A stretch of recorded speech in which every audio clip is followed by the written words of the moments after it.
Welcome to Grindr's new video, this time with 6-3 prowling and with 6-3 bloodletter. Two different builds, till 3 deaths. Which one makes more money? So sit tight and enjoy the video.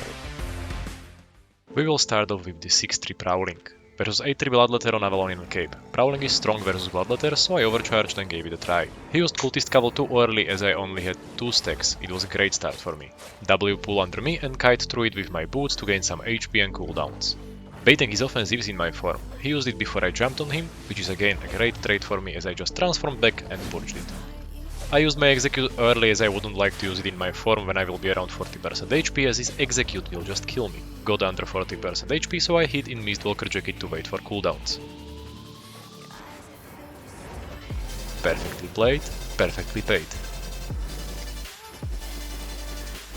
Versus 6-3 deathgivers on Mistwalker Jacket. Weird jacket for deathgivers. Only thing I could purge in this fight is his boots, as he swapped his Q and also W.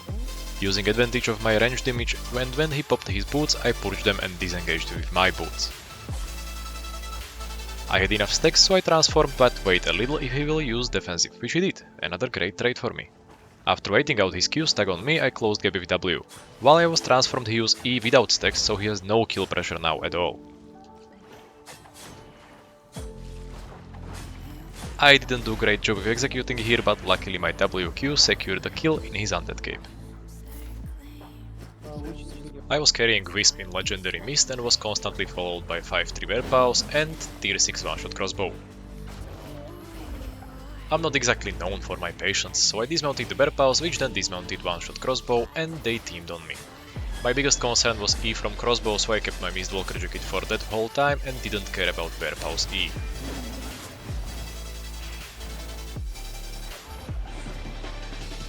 Bearpaws escaped and let his low tier friend alone, which resulted in his death. But guess who came face check me thinking he is safe on his mount? Again, same bearpaws. Well, the only thing he could be checking now are my stats, thanks for the loot.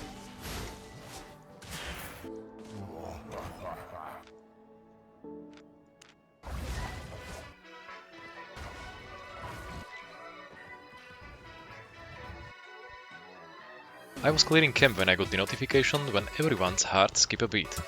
Firstly needed to check what I'm dealing with. 6-2 prowling, mirror build, let's do it.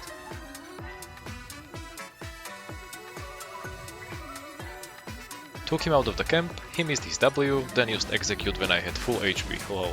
My only mistake was thinking he is good, so I wasted my stacks in first trade and had not enough for execute.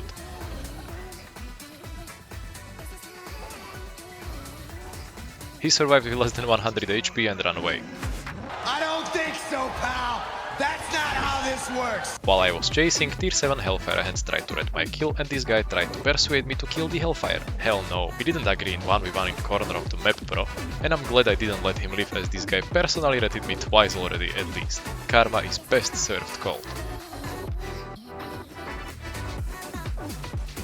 Even took the hellfire hands with me.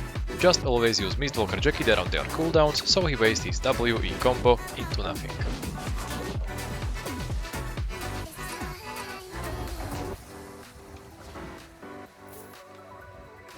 Versus 6-2 prowling stuff, again mirror matchup. This guy was using polymorph W. He used boots for no reason, I matched them at the end to catch up. I hit him with my W while he missed his low. He totally misused his polymorph as he had no damage and stacks to capitalize the damage on.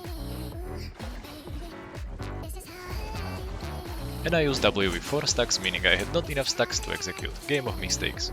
Fortunately he died in my pool, but I still had Mistwalker Jacket ready for his execute. He dismounted tier 6 prowling who tried to red, so I pulled his hunter hood and watched how his HP disappears while he was transformed in my W. Now it's time for some clappilation of people who are still scared of prowling stuffs.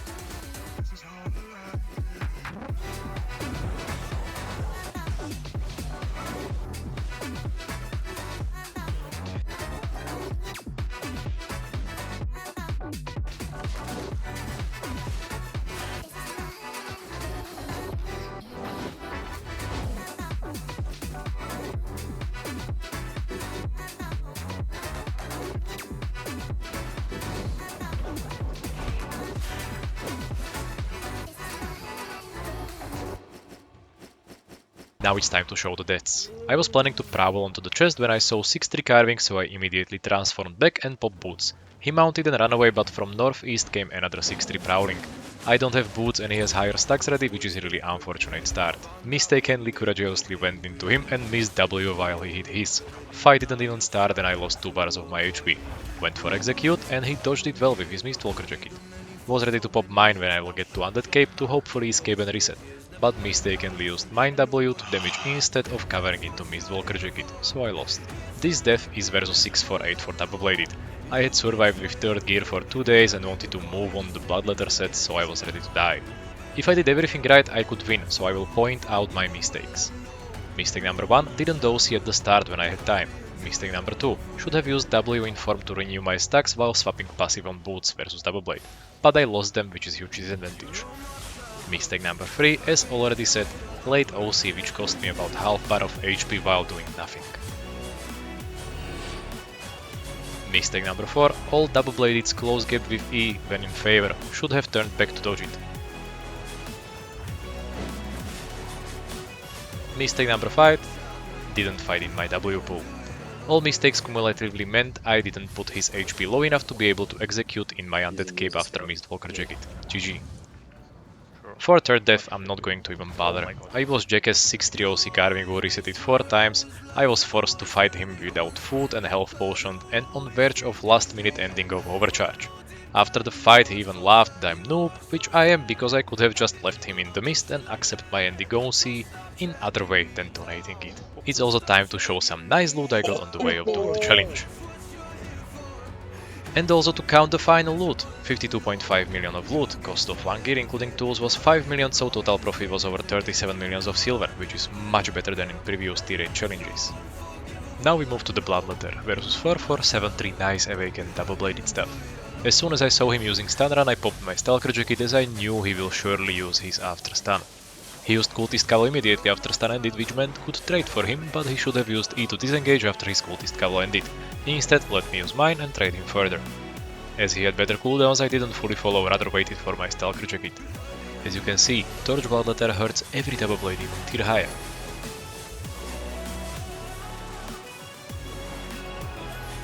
Waited out with execute after his buff ends, and because of the cooldown reduction I was eventually able to catch up with him.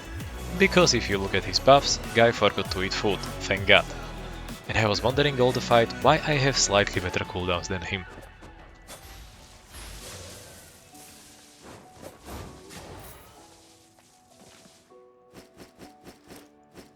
Versus 8 cursed stuff, which surprised me on a camp, and I had quite trouble to reset the fight as he was on soldier boots. I needed to swap to Shadow Edge. Plan is to match his cultist cowl, pop everything even into his frost shield, don't know why he swapped it to be fair, and Shadow Edge is he.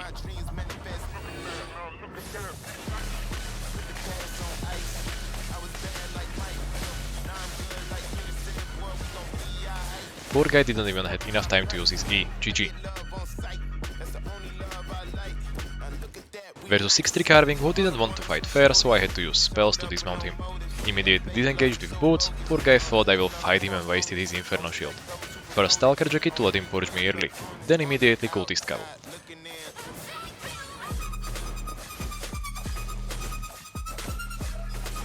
Guy was for real on Giga Potion low, so I popped his Undead Cape and it's time to chase.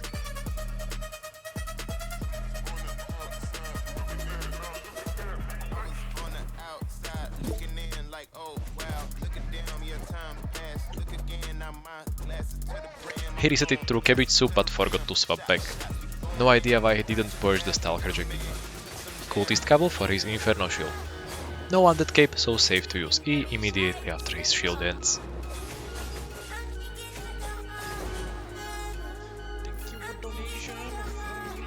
Versus very nice 4481 bloodletter. First engage was terrible for me and I was lucky with big brain Undead Cape. He had a lot of extra cooldowns from weapons, so I was forced to use Shadow Edge. If I do any kind of mistake, I can't reset anymore. He used boots to catch up with me, so I popped Stalker Jacket and Cultist Cowl at the same time, forced him to stay in it with Shadow Edge and just popped Mind Boots when he did the same. Very good trade and he is pretty much dead now if I hit every Shadow Edge. Even Mr. 3 helped me to get him just barely under 40% HP, so I can reset my E cooldown, which was great.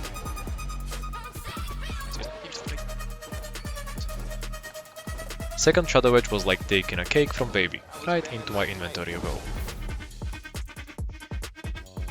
Versus T8 Hammer. He was trying to ret me after a fight and I was running away from him for quite some time. He asked me to left noob, but I wanted to fight him, managed to mount up, teased him a little bit, swapped to Shadow Edge and the rest is history. Matching Stalker Jacket. Cultist Cowl afterwards.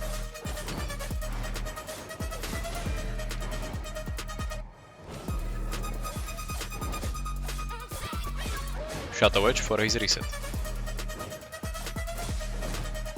He luckily cancelled my Q, so I had to use E ASAP before Undead Cape procs. Well, GG, noob didn't learn.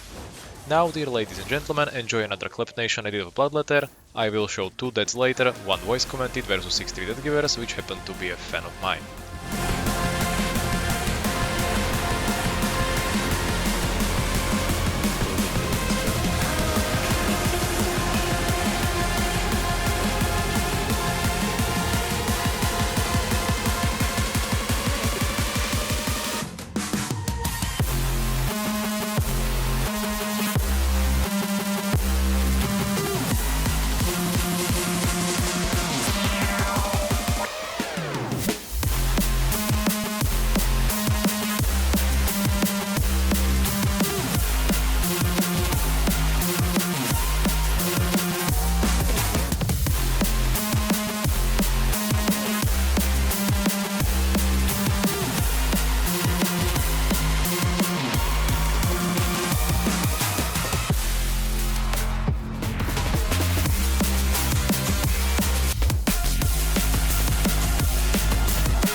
Versus 6-3 deathgivers. Guy managed to reset after first trade with less than 100 HP, unlucky for me.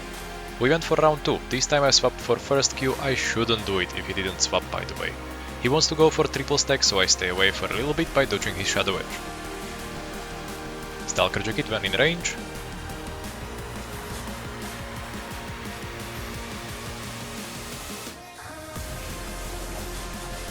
Cultist Cowl for his Mercenary Jacket.